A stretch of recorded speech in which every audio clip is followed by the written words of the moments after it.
السلام علیکم۔ آج ہے بدوار، اگست کی 26 تاریخ۔ اگر آپ پہلی بار ہماری چینل سے جڑ رہے ہیں تو سبسکرائب ضرور کریں تاکہ آپ روزانہ دیش دنیا کی خبروں سے باخبر رہیں۔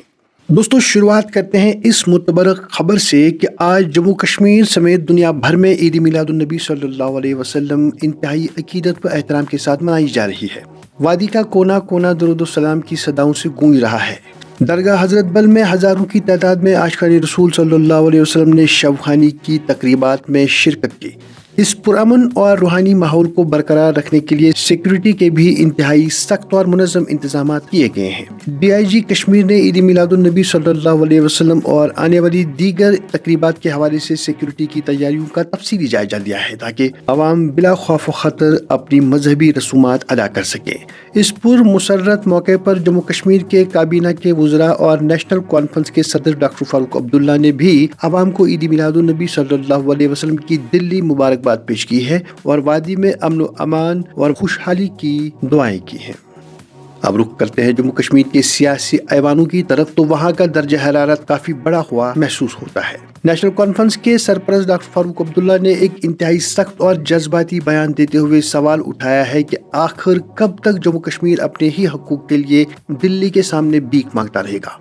ان کا یہ بیان اس احساس محرومی کی عکاسی کرتا ہے جو خطے کی سیاست میں شدت اختیار کر رہا ہے۔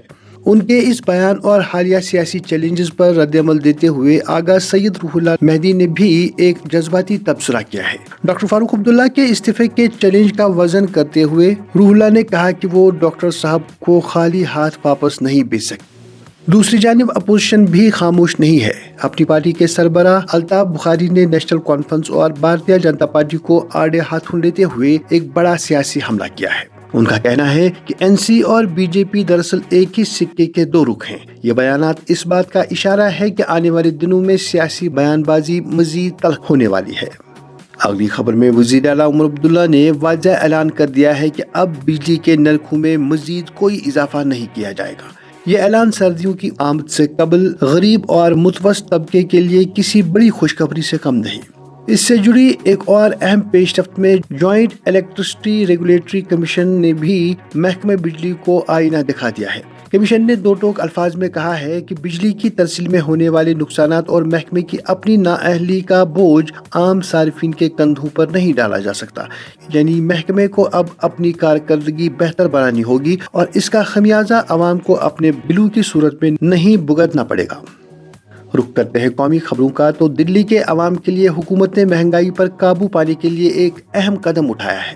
کچن کا بجٹ جو پیاز کی بڑھتی قیمتوں کی وجہ سے ڈگمگا گیا تھا، اسے سنبھالنے کے لیے حکومت نے دلی میں 35 روپے فی کلو پیاز فروخت کرنے کا مطالبہ کیا ہے۔ اس سلسلے میں 800 ٹن پیاز لے کر پہلی کاندا ایکسپریس بدھ کو دلی پہنچ رہی ہے۔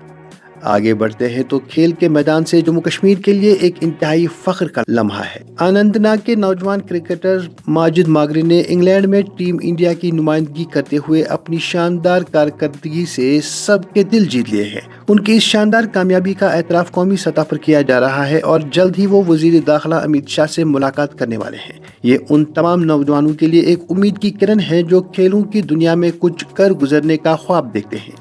اب رخ کرتے ہیں بین الاقوامی خبروں کا، جہاں دنیا کی نظریں اس وقت مشرق وسطیٰ پر جمی ہوئی ہے۔ آبلائے ہرمز جو دنیا کی تیل کی ترسیل کا سب سے اہم اور حساس راستہ ہے، اس وقت شدید تناؤ کا شکار ہے۔ اس کشیدگی کو کم کرنے اور جنگ کے بادلوں کو چھٹانے کے لیے سفارتی سطح پر تیزی آ گئی ہے۔ پاکستان اور ایران کے درمیان اہم بات چیت ہوئی ہے جس کا مقصد آبلائے ہرمز کو دوبارہ کھولنا اور مغربی ایشیا میں تنازع کو مزید پھیلنے سے روکنا ہے۔ اس دوران ایران اور عمان بھی آبنائے ہرمز کے معاملات کو سنبھالنے کے لیے براہ راست مذاکرات کر رہے ہیں، لیکن اس میں سب سے بڑی اور چونکا دینے والی خبر امریکہ کی جانب سے آئی ہے، جس میں امریکہ نے ایران کو ایک غیر معمولی پیشکش کی ہے۔ امریکہ کا کہنا ہے کہ اگر ایران آبنائے ہرمز کو دوبارہ کھول دیتا ہے تو اس کے بدلے میں امریکہ ایران پر عائد موجودہ محاصرہ ختم کر دے گا اور اقتصادی پابندیاں اٹھائے گا۔ یہ ایک ایسی پیشکش ہے جو مشرق وسطیٰ کی پوری سیاست کا رخ بدل سکتی ہے۔ دوسری جانب امریکی فوج نے کیریبین کے سمندر میں ایک کارروائی کی ہے، جہاں امریکی حکام کے مطابق کیریبین میں ایک مشکوک بحری جہاز کو نشانہ بنایا گیا ہے، جس کے نتیجے میں 4 افراد ہلاک ہو گئے ہیں۔ اس کارروائی کی مزید تفصیلات کا انتظار ہے، لیکن اس نے بین الاقوامی بحری سیکیورٹی پر نئے سوالات کھڑے کر دیے ہیں۔